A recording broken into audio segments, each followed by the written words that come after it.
Okay, as a land grant institution, the University of Illinois at Urbana-Champaign has a responsibility to acknowledge the historical context in which it exists.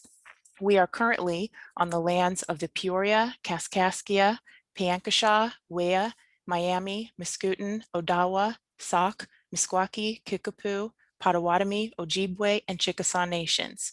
It is necessary for us to acknowledge these Native nations and for us to work with them as we move forward as an institution. Over the next 150 years, we will be a vibrant community inclusive of all our differences with Native peoples at the core of our efforts. And that land grant acknowledgement, that land acknowledgement is in the chat box if any of you would like to see that. And so welcome to Illinois Extension's Local Government Education Program. My name is Nancy Wodralgo, Community and Economic Development Specialist for the U of I Extension. And today we welcome Dr. Jennifer Nelson, Assistant Professor at the University of Illinois, Urbana-Champaign. She's in the Department of Education Policy, Organization, and Leadership. She is an IES postdoctoral fellow at Vanderbilt University. She received her PhD in sociology from Emory University, and she currently studies organizations from a sociological perspective with a focus on structures of social inequality. And she also looks at the organizational practices that generate these inequities. And we're really happy for her to come on today and talk a little bit about maybe some strategies that leaders in our educational institutions across the state can use. And I want to also introduce one of our leaders here at the U of I, who will provide some brief remarks. Dr. James D. Anderson has served as a leader here during a 50-year tenure at U of I. He is our dean at the College of Education, and he has served as head of the Department of Education Policy, Organization, and Leadership as well. And Dr. Anderson is a member of the National Academy of Education, a Center for Advanced Study professor of EPOL, and is a Gutzgell Professor of History of American Education. Dr. Anderson has served 5 years as a U of I Presidential Fellow, which is a distinguished role here at the university. And he has helped improve minority enrollment on campus, promote inclusion and equity, and a host of other things. Finally, Dr. Anderson is known internationally as a groundbreaking scholar in the history of African American education and school achievement in the US. So very, very grateful to both of you for being on the program today. Grateful for Dean Anderson coming on to give us remarks. And before I hand it over to either of you, I just want to remind participants that you should feel free to write questions in the chat space at any time during the presentation. And as you think of those discussion points and questions that you have for the Q&A at the end, just know that I'll be organizing those and getting those ready for the Q&A. And also just to note, common question is that you'll receive the slides and you'll receive the recording for today's webinar in a follow-up email. So many thanks again to Dr. Nelson for joining us today to provide insight and information on this important issue. And thank you too so very much, Dr. Anderson, as well for your remarks. And I'll hand it over to you now. Okay, well, thanks very much for the invitation, and I'll make some brief remarks. I'm here to learn also. I am, as Dean, and I know the members of the College of Education, we're excited and remain excited that Dr. Jennifer Nelson chose to join our faculty because her particular expertise in areas of organizational behavior and the management of public educational systems with a focus on issues of equity and social justice. We actually need that kind of expertise because if we're going to attack systemic racism, institutional racism, we need individuals, researchers, instructors who understand the nature of organizational behavior and how it perpetuates certain structures that are disproportionately unfair to segments of our population. The other thing that we've learned, and it shouldn't have taken the pandemic to teach this lesson, but it has uncovered underlying structures of inequality that we knew existed, but somehow did not reach the wider audience, did not reach the right audience, and certainly went unattended for a very long time. And for example, we know now what is the impact of online learning on different segments of our population, say Latino population, African American population, indigenous population, rural populations also. Just in terms of who has the devices and the bandwidth to learn online, we all recognize the fact that we can't afford to lose a generation of learners because they were not in districts or in places that were equipped to for online learning. And this may not be the last time. You know, this pandemic has created a situation, but who knows what will be the next disaster that will cause us to resort to remote learning. And the question is, who's prepared for that? You know, the question also goes to, you know, what segments of our population are getting the kinds of skills for the new economy. We know in the new economy, they've emphasized things like computer science, computational skills, coding, programming, a set of skills that are disproportionately or differentially available in different populations. So we need to think about how we reorganize for equity and social justice. And we clearly have the right person to help us with this. And so I will hand it off to Dr. Jennifer Nelson, and then I will listen and learn. Thank you, Dr. Anderson. And thank you, Nancy. I am honored to be here today. It's very exciting for me to get to share my research with people who work in schools, who work in school governance at many different levels, and people who work in other para-educational and public organizations to which my findings also pertain. So I'm really excited to have this opportunity and to that you're here today, all of you. Yes. So I'm going, I'm going to introduce the topic of my talk and give you a little background about me too. So I've titled today's talk, Equitable Employee Management Practices for Public Service Organizations. So as Nancy and Dr. Anderson mentioned, I'm Jennifer Nelson. I study how aspects of the organizational environment, such as demographic composition of employees, leadership practices used by managers, and spatial arrangements inside the organization, how these impact workers' outcomes of job satisfaction, turnover, and coworker support. I'm particularly interested in the case of schools and principals as managers and teachers as workers. In this project I'm presenting today, I did an ethnography across multiple schools. So ethnography is a research method in which a person embeds themselves in the daily life of an organization. I attended meetings with teachers. I went to the office with them as they were running errands during their workday. I sometimes helped them do some kind of tasks while they were teaching things. So I kind of hung out with them during their workday, and then outside of their workday, I interviewed them. So that was the method I used. I wanted to understand how racial dynamics in organizations shaped coworker relationships and affected flows of resources to its members. I've been using schools to investigate these issues in my research. In schools, you see racial dynamics you may not see in other organizations. Schools, though, like other public organizations, have multiple constituencies. So principals, teachers, students, parents, neighborhood, are heavily influenced by the dynamics in the broader society outside the doors of the school. And this makes for a very complex working environment.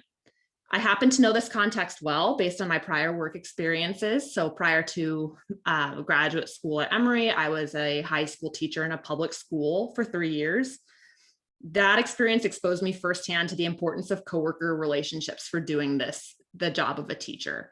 And this kind of flies in the face of some traditional theories about teaching, where this is a profession carried out in solitude, where you close your door and you have a lot of autonomy. What I actually experienced is that it really mattered a lot which teachers I turned to in terms of how I was perceived by my principal and how I fared in the job, if I was successful or not.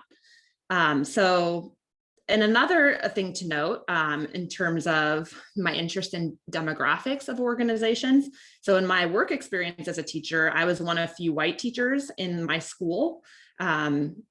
Most of my colleagues were Black, and in this context, I observed how race mattered for how I related to my colleagues, how they related to me, and also how colleagues related to each other. And of course, as I'm going to be talking about today, how race matters for how principals treat their employees equitably or not. And I'm using the term equity in the sense of a manager being fair and impartial in terms of equity of treatment of all employees.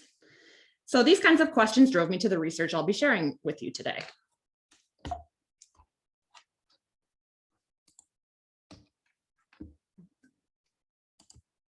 There we go. Okay.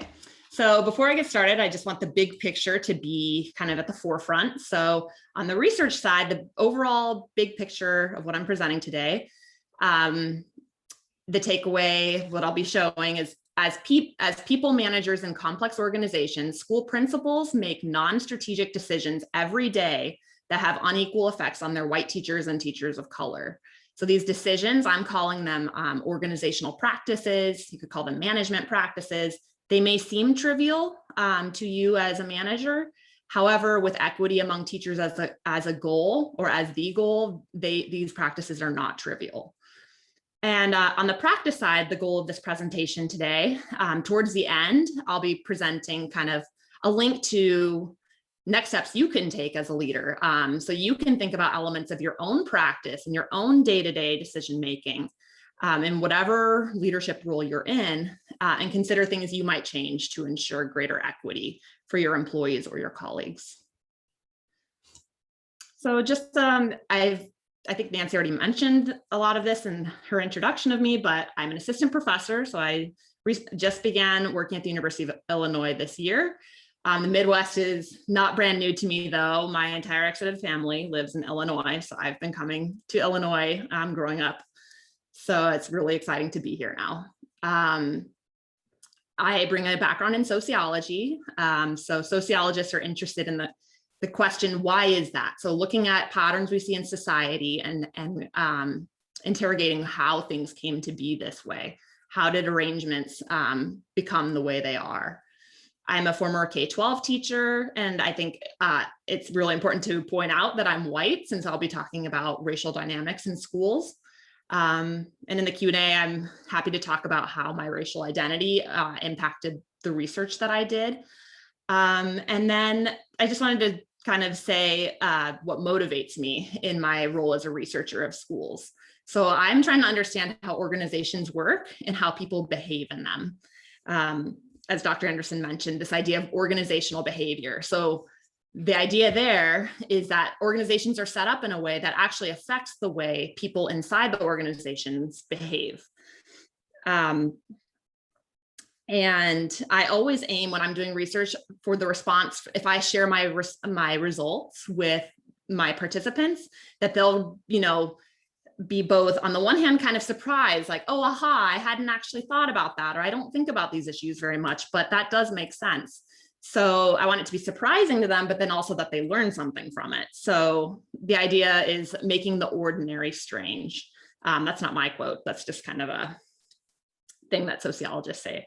And then also something that motivates me is demystifying diversity in organizations. So I like to get down on the very micro level of how actors in interracial or intraracial interactions, how they're feeling in that interaction, how they're processing it, and how the wider structure, so how their managers treating them, how that's creating the conditions for that situation. So I like to get on the micro level of the interpersonal interaction to demystify kind of this more abstract idea of diversity.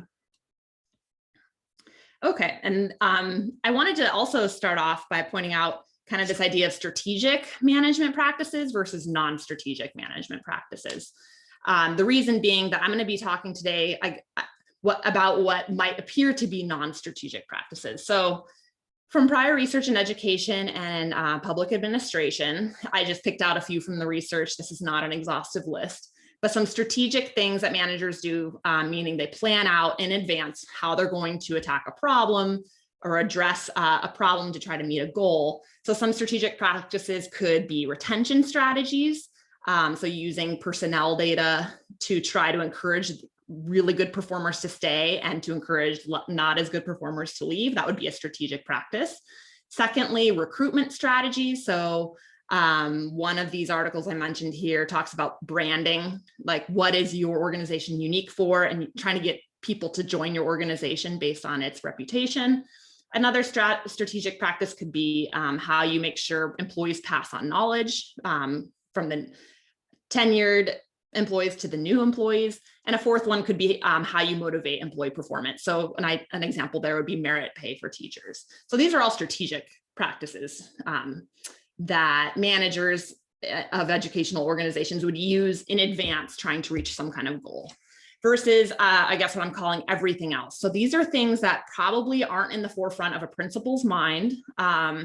They're more focused on reaching, a benchmark for having achievement on test scores that year. That might be in the forefront, and these other things are in kind of the back burner of their minds.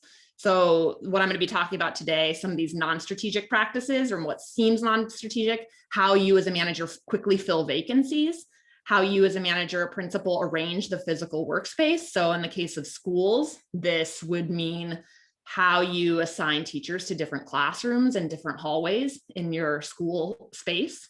And thirdly, to what extent or with what kind of tenor you as a manager intervene in informal socializing among your teachers during the workday.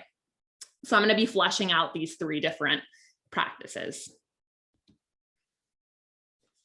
So diversity is increasingly recognized as important in the workplace. So today I'm talking about diversity specifically in terms of race. Race was very salient in the context that I studied. And I did notice a few dynamics with gender, age, but they were not as pronounced as the dynamics of race. And so I'm focusing on the racial aspects of diversity in this talk. So diversity is increasingly recognized as important in the workplace. As a very clear case, schools are a workplace where the importance of race is very clear, stemming from this concept in political science of bureaucratic representation.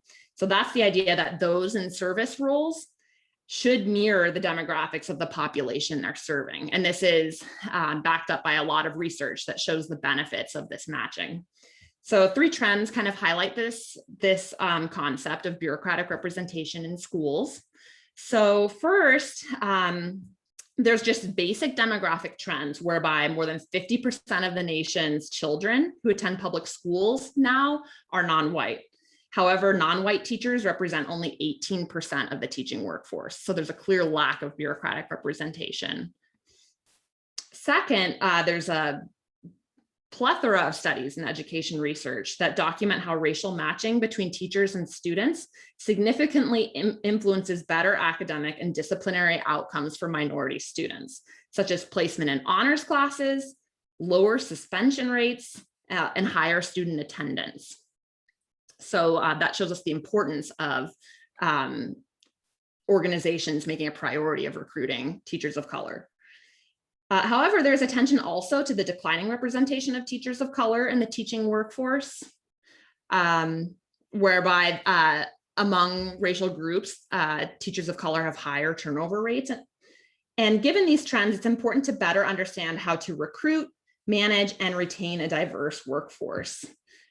So in this talk, I'm going to be emphasizing the school leader's role in creating a workplace setting where teachers of color want to stay. It's a place they want to be. Now I'm going to turn to research in social science, the social sciences broadly, about what happens when someone is in the numerical minority in the workplace. So I just want to kind of point out that how we conceptualize being in the numerical minority. So some people, Cantor is a sociologist who studied gender dynamics in workplaces, and she proposes that 15% or less is when someone is in the extreme minority or is a token. But other scholars say that just a plurality, or not being in the simple majority, so being in 40% or less, that could still constitute kind of a numerical minority experience. I've put a kind of a little infographic here of what this might look like in a school. So the big figures represent teachers and the smaller figures represent students. So one scenario you might see in a school is 15% Black teachers with 30% Black students. Another situation or scenario you might see in schools is 70% Black teachers with almost 100% Black students. So in the natural world, these are kinds of school demographics we might encounter. So the research says that both, I've kind of color coded the text here. So the blue citations are about workplaces outside of education. The purple citations are research about school workplaces.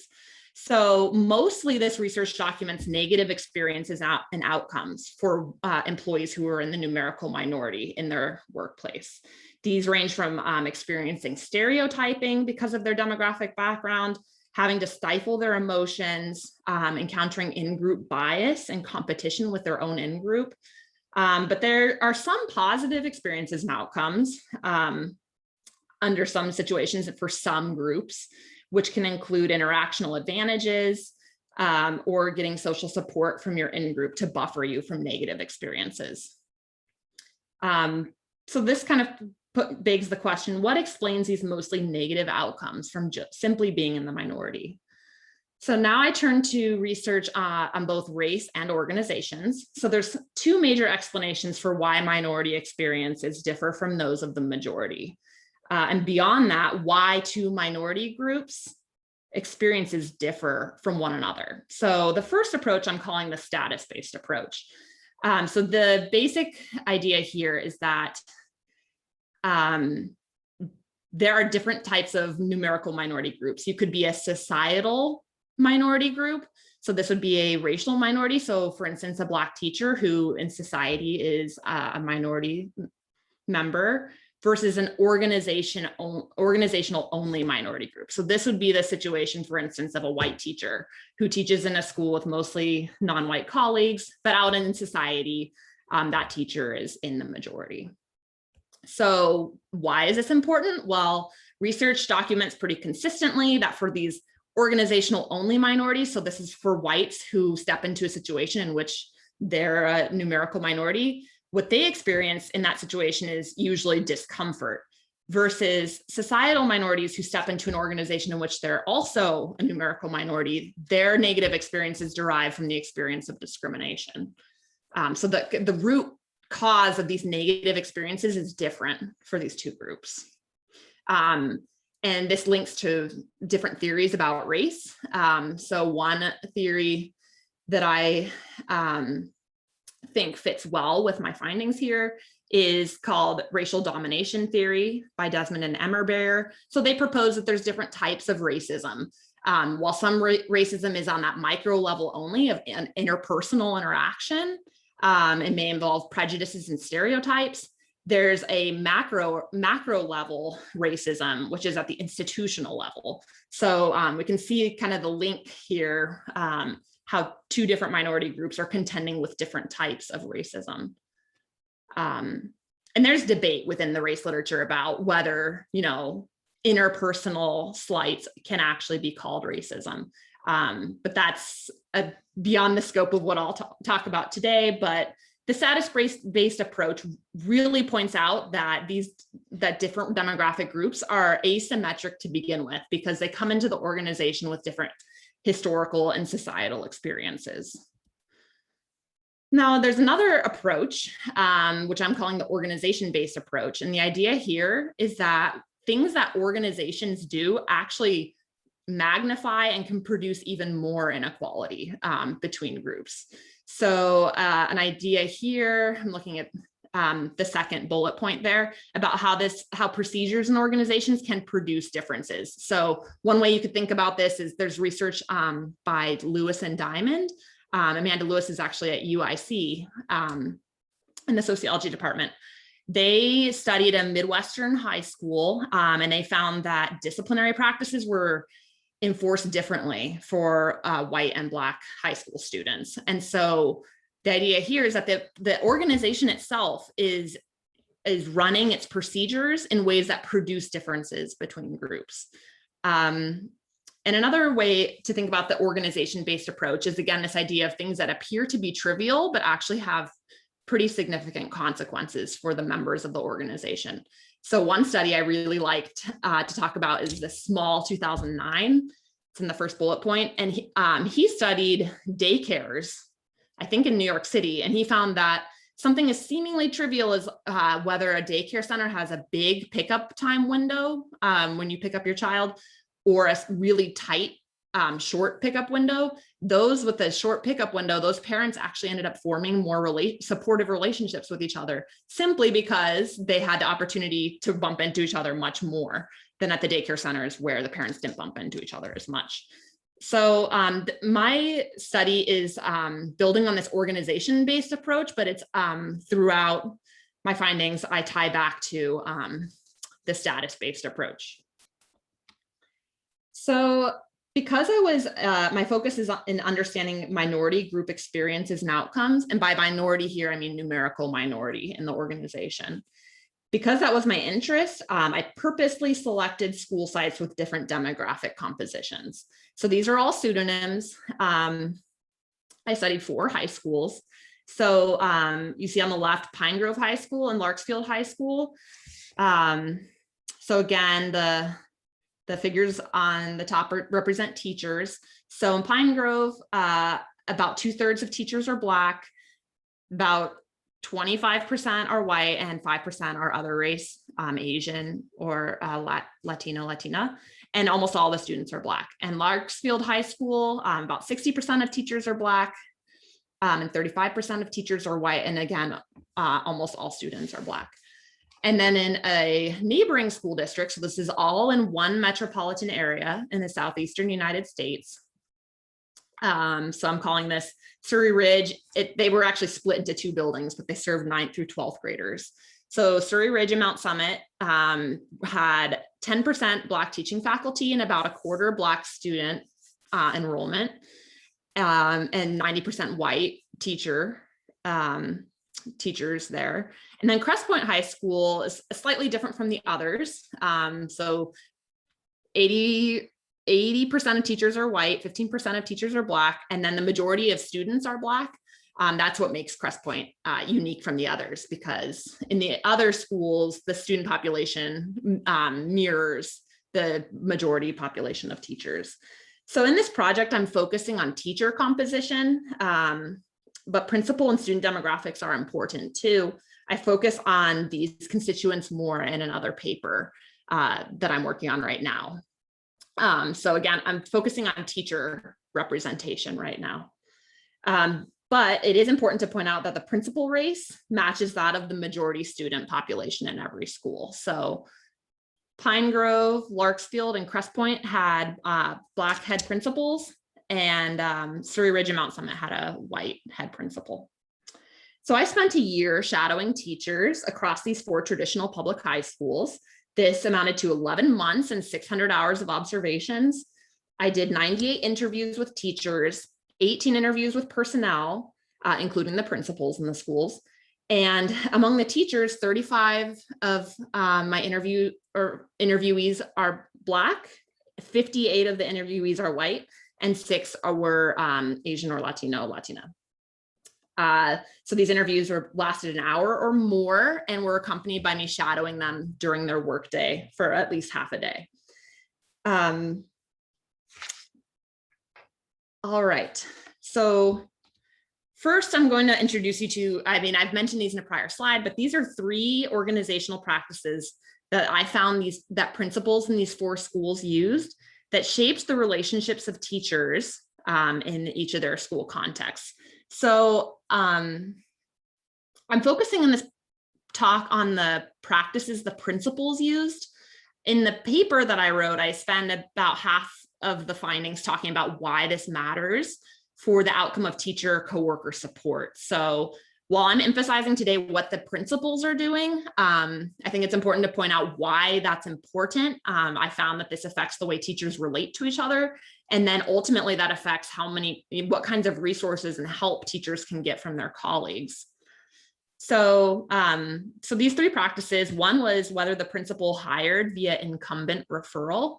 Incumbent referral meaning some teacher already inside the school is recommending to the principal that the principal hire someone they know. The second practice is how the principal assigns employees to different locations in the school. And then the third practice is, in a previous iterations of this project, I called this policing, but the idea is that principals monitor or make kind of these informal suggestions to teachers that they should or should not talk to each other in certain ways outside of instruction. So at a faculty meeting, for example. So I think just that third practice, you can think of the extent to which a manager interjects themselves into teachers talking to one another. Okay, so I'm going to start off talking about this hiring via incumbent referrals. So whereas in the white minority school districts, there were referrals, the principals in those schools, so Pine Grove and Mount Summit. So just to remind you, Pine Grove and Pine Grove and Larksfield, these are the white minority faculty. So what I found there on the top of this box here, in those white minority school settings, principals used referrals to hire all teachers, the white minority teachers and the Black teachers who were in the numerical majority. Versus in the other schools, so those on the right side, the Black minority faculty schools, the practice I observed the principal use for hiring is that they would take referrals for hiring white teachers. However, they would base their hiring decisions for Black teachers solely on their prior experience and not use referrals. So how did this matter for the way teachers interacted with each other? So talking with white teachers, they described it, they described it being easy to break in socially and form relationships with their colleagues. Some of them, like Mrs. Oxby, were recruited to apply by a weak tie. So someone it was a mom in her neighborhood who she saw at a neighborhood park, who told her about the position and said she should apply. This meant that Miss Oxby came in with one social relationship already, and this kind of served as a domino effect whereby she came to know a lot of people quickly. So she says, when I first arrived at Larksfield, the white teachers had been there a long time, this is in her department area, and had formed a bond, and I was welcomed into the English team. They wanted me to succeed. They wanted their department to succeed. We had to be united. Working at Larksfield, you're against, things are not going to be as easy for you. And I should note, referrals could come in other forms too, such as what I'm calling institutionally validated ties. So sometimes white minority teachers or referrals for any teacher in the white minority district would come from having a university alumni status in common with the principal, for example, or coming from an alternate certification program that had a pipeline into that school. So such as Teach for America, which wasn't prominent in the school sites I studied, but that's just an example. There's local alternate route programs that can have a pretty strong pipeline into schools. So that can be a form of referral as well. In comparison, Black minority teachers formed their ties only gradually. So this is what I observed in Surrey Ridge and Crest Point. So Ms. Rusko talks about her relationship with Mr. Lowry, a fellow Black colleague, only taking shape after time passed. She says, when I first got here, my now best friend on faculty didn't even speak to me. He wouldn't even talk to me. He was like, this is the new girl and I'm not going to talk to her, which is so how I would have been. So I asked a little more about how she got introduced to Mr. Lowry after about a year passed from her being in the school. And it was a custodian who knew, I think he knew, somehow he knew that they shared something in common, that their dads golfed together, Miss Rusko and Mr. Lowry, but they wouldn't have found each other, and except if it were for that bridging tie to introduce them. Oh, and another thing, won't have time to go into this today, but an interesting finding too is that this incumbent hiring can lead to not only having quick ties that I'm calling, they form quickly, you form relationships quickly with your colleagues, but also there's often what I found a lot of work, non-work overlap. So this makes sense if you think about, you're picking employees that share the same neighborhood residence, that they spend a lot of time together outside of work as well, which can have implications for inequality in the workplace. Okay, the second practice I want to talk about is how principals assign teachers to locations in the school. So here in the top of this box, what I saw in the white minority schools, Pine Grove and Larksfield, is that principals often split up departments across space. So they would put, for instance, all the ninth graders together. And that would separate, the math teachers out of the math department, and they would be off on their own separate hall with the other ninth grade teachers. But also what I observed, and students noticed it too a lot, they would comment to their teachers, there was racially segregated clustering of teachers, whereby one hallway would have mostly Black teachers and another hallway would have almost all white teachers. So this is not by design, but this is something that happens when, these placement practices are kind of perceived as trivial or non-strategic or not as important. And there's some kind of implicit sorting that the principal might be doing that results in this pattern. Versus in the Black minority schools that I studied, so this is again Surrey Ridge and Crest Point, the principals would make assignment only by department. So they would keep the departments together on one hall, but kind of paired together with a kind of a token hiring practice where there would only be one or two Black teachers in each department. This led to spatial isolation of Black teachers from other Black teachers. So to kind of illustrate how assignment to spaces can create inequities between employees. So this quote here from a math teacher at Larksfield, he says, "We have little impromptu 5-minute staff meetings between the algebra teachers on our hall because Krantz, Turk, Newman, and I all teach algebra too. We'll get together in the hall and hash things out." So the idea here is that for Mr. Thatcher, it's very easy to get together with his fellow white teachers mostly. It's very convenient, and it's also kind of sending a message this is sanctioned by the organization for whites to hang out in groups comfortably during their kind of off time during the workday. In contrast, the way that Black employees were assigned to space and being far apart from other Black employees, this led to them mostly having dyadic or just one-on-one ties. So think about Mr. Thatcher and his group of colleagues, right? A kind of a clique versus Miss Urich, who explains there's a new Black teacher in biology who's way over there. She seems really nice, but I'd have to make a special effort to go see her. I made a mental note to go find and ask her at the end of the year how things were going. She seems to be fitting in and doing fine. So here we see Miss Urich has a desire to establish this relationship, but the organizational arrangements are not helping her do that.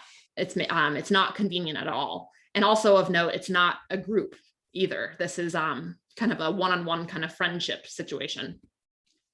Now, third practice I want to talk about is how much managers or principals intervene in their employees' kind of informal socializing.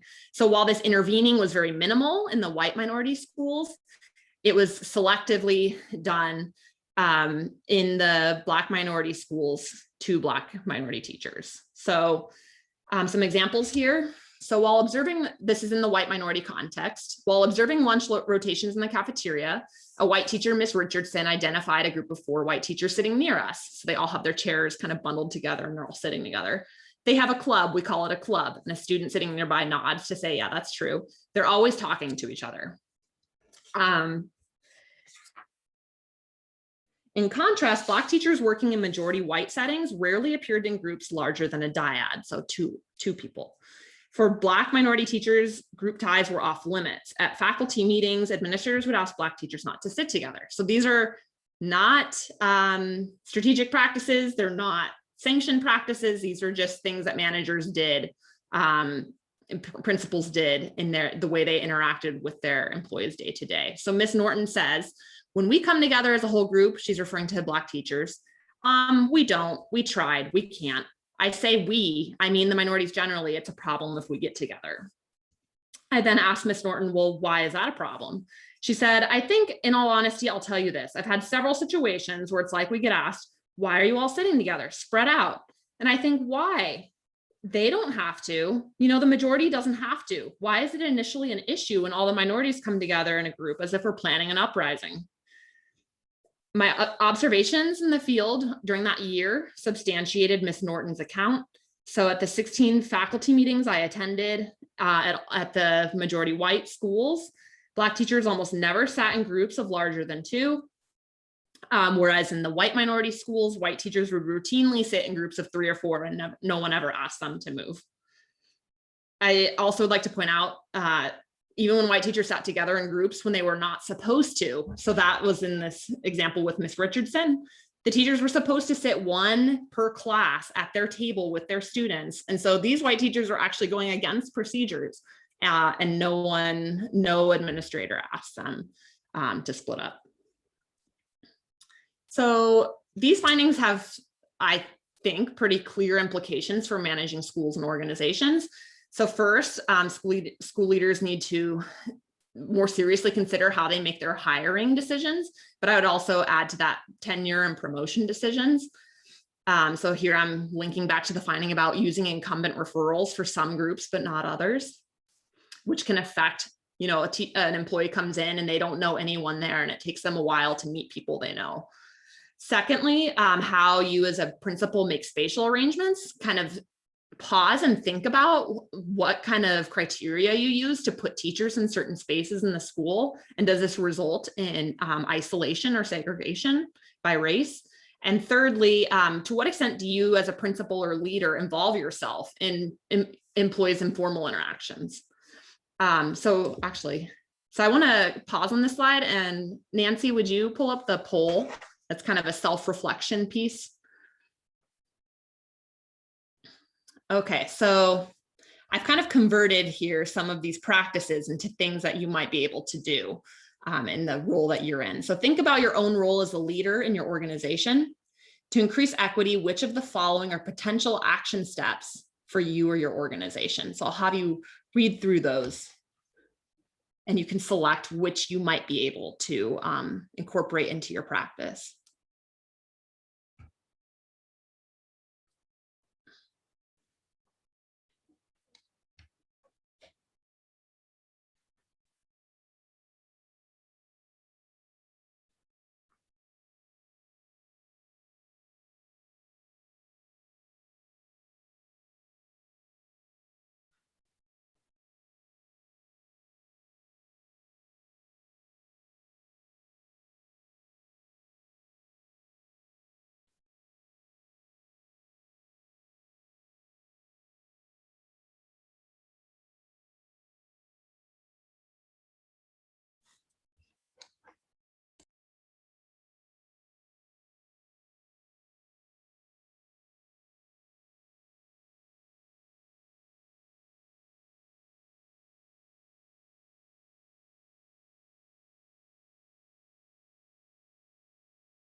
This is an interesting set of results, and it makes me want to shut down the poll and put it up again to let people choose more than one. And I think that this was I think this is a bit of an error on my part where I might have made these a one choice only. So if you'd let me do that, maybe I could take it down and put it back up, if that's okay with everybody. You're muted, Jennifer. Do I end the poll then? I can end it. Okay. And then I will ask everyone to maybe select more than one if they would like to. And I'm glad I sort of caught that. I just noticed it seemed sparse. So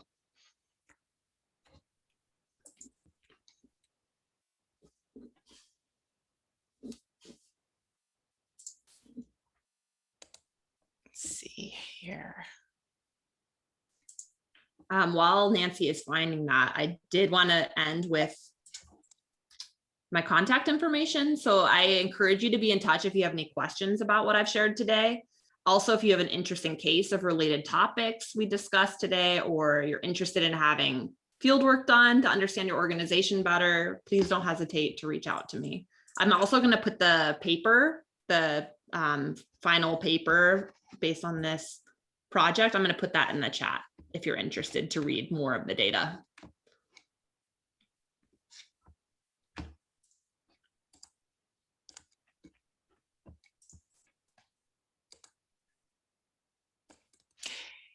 It looks like I'm not able to edit it since it's already concluded, but I do think that people got a good idea of those different action items. And maybe Nancy, you can email those out with the other materials. Yes, yep, I'd be happy to. Thank you so much. So I think I'll open for questions.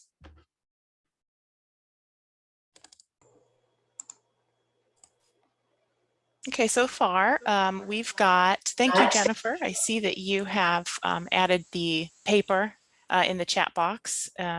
So people should be able to click on that to download your paper.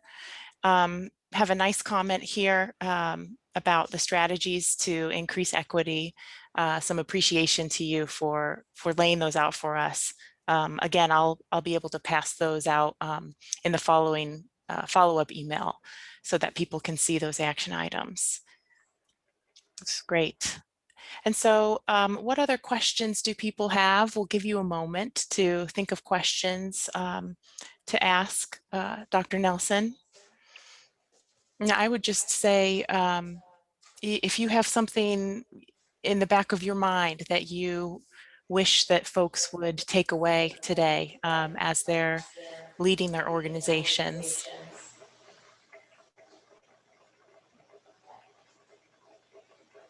Can you repeat that, Nancy? Well, we actually have a, I see Polly has unmuted herself. Did you want to ask something, Polly?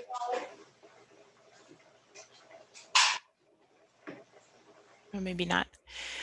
So we do have a question that came in. Are there implications for community engagement in this study? That's an interesting thing to consider more. So in my research design, I didn't incorporate the voice of parents and the community as much. It'd be more just in the day-to-day observations I did if I encountered parents along the way. So that's certainly a shortcoming of the study. No study can do everything, but implications for community engagement. I mean, so I did mention the finding about the degree of work, non-work overlap that I found that was kind of tied to whether a principal used incumbent referrals to make hiring decisions. And so in contexts where those referrals were heavily used, I think one implication for community engagement is it was almost built into the school. So if you as a manager are hiring people who all live in the same community, this can create, I think James Coleman, he's a sociologist, he talked about social closure, which can be a good thing. So there's a lot of trust and closeness that people feel because they're already familiar with each other. And so you see this in some school communities where, I mean, on the flip side, it can be very insular, right? So that means everyone included in the organization all belongs to the same community. So that can create, a situation for exclusion for those who aren't in that close-knit community. But when I think about community engagement and schools, I think of parental involvement, which research shows is lower in high schools to begin with, no matter what high school we're talking about. In community engagement, I think too, maybe how much the school as an organization reaches out to other community organization and has relationships with them. So when I think about principals, how principals treat their teachers, I definitely think in the case of the Black minority schools, the treatment of teachers, Black teachers, in a way that's not valuing and inclusive and just equitable to the way that principals are treating white teachers, that's not going to invite community engagement from the Black community that sends their, you know, their students to the school. So I can see kind of two ways to answer that question, that there are implications, but I don't have data on that, but it's interesting to think about. Great, thank you. Let's see if we have any other question. We do.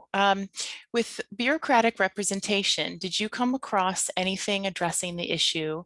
If there is a majority white students, then the staff should be majority white. Also, can you email links if any of the studies regarding bureaucratic representation, if you have any of those? Sure. So I can put in the chat, there's a great study, and it would have a lot of citations, I think, to the literature on bureaucratic representation in schools.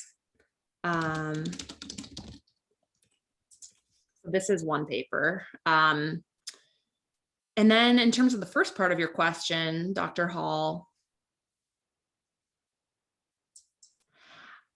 that's interesting to think about. I mean, I think that since that's what most white students in this country have, there's not as much attention to needing to address this because it's not an issue for white students.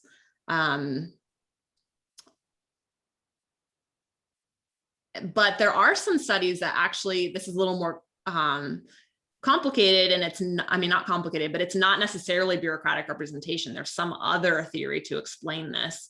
There are some studies that suggest that white students rate having, if they have a Black teacher, that they too benefit from having a Black teacher. So in the case of white students, the bureaucratic representation almost isn't as essential in their case. So yeah, those are some thoughts I have on that. Well, thank you so much. I'm wondering if people want to give it another go to do the multiple choice on the intended actions. I think it'd be interesting to collect that information. And so I'll ask people if they'd like to generously give another, 15, 20 seconds to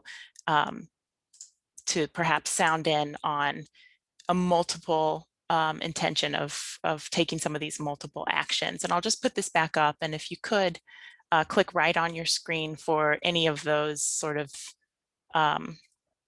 if you can choose more than one, that might be interesting to not only just let you see those again. Jennifer had taken some time to develop these, and but also let Jennifer know what you think would be tangible and applicable and possible in your environment.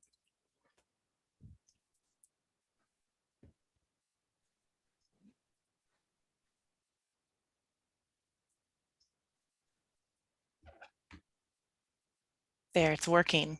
Yeah. Now I see. Yeah, this is better. I really appreciate it. I think it's a very interesting interactive activity for everybody.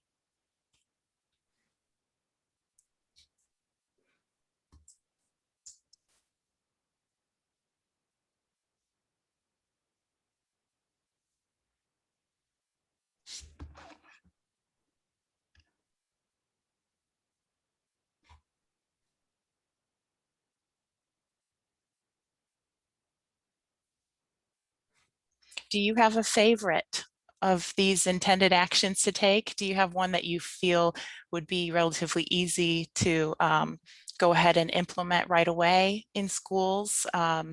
Or do you just have a favorite that you think is worth a big investment? Or any thoughts on these? I mean, I'm not sure I would say this is a favorite, but I did like the, it's about halfway down, about writing a list of why you think employee location is important or not important. And then kind of running by that idea by a few of your employees to see if that sounds right to them. So I like that one just because it's tied to my finding where I interviewed the principals at the end of the year and I asked them about how they assigned teachers to different classrooms. And they all, they had different reasons. Sometimes they wanted, a master teacher to kind of keep an eye on a teacher next door, which could be either in a helpful sense or kind of like a supervisory type sense. Or they said, the district told me I needed to have this 9th grade hall, so I just had to do it. And I don't think it affects teachers very much because they can talk to each other in the cafeteria. So I like this idea of writing it down so that you can explain to yourself why you think it's important or not. So in my study, the principals didn't really think location was that important, and they only in a few cases were they super strategic about it. But I like the part too about asking employees what they think, because most of the time when I asked teachers about it, it did matter to them. So sometimes there's a gap between what a principal sees and what the teacher sees, and especially what the teacher experiences. But I think that one's kind of easy to do. It's kind of not a change in itself, but it's starting to get more, incorporate the voice of your teachers more.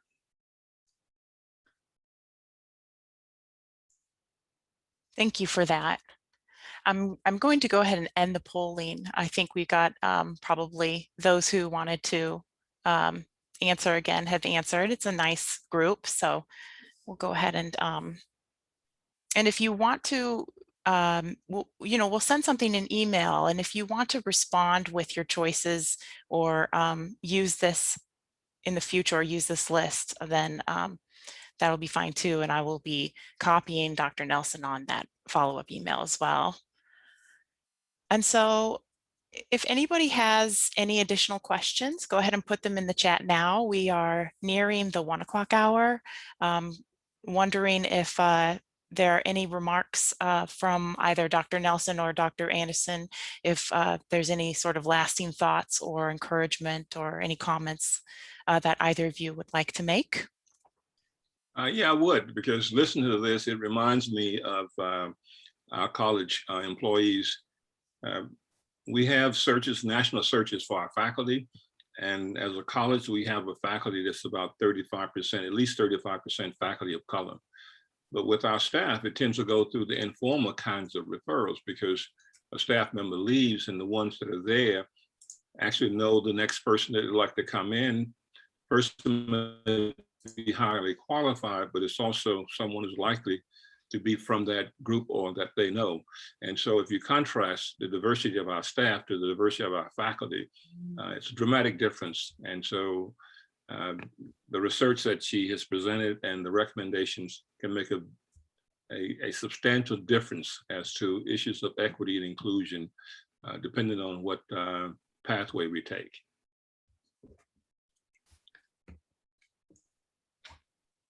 Thank you for that. I couldn't agree more. And it's almost like a ripple effect. You don't know how wide the effects of these actions can go, and they do make a difference. I really appreciate both of you coming on today to present the knowledge and the background expertise. It's, I think, very important for this group and our program to have you on. Dr. Nelson, do you have any lasting comment? I don't, but thank you, Dr. Anderson, for that. Seeing how this is reflected in another context. I always like hearing it that, there is validity to this in other settings, not only in public schools and beyond the schools that I studied. So thank you. But this has been a wonderful opportunity. Thank you so much, Nancy.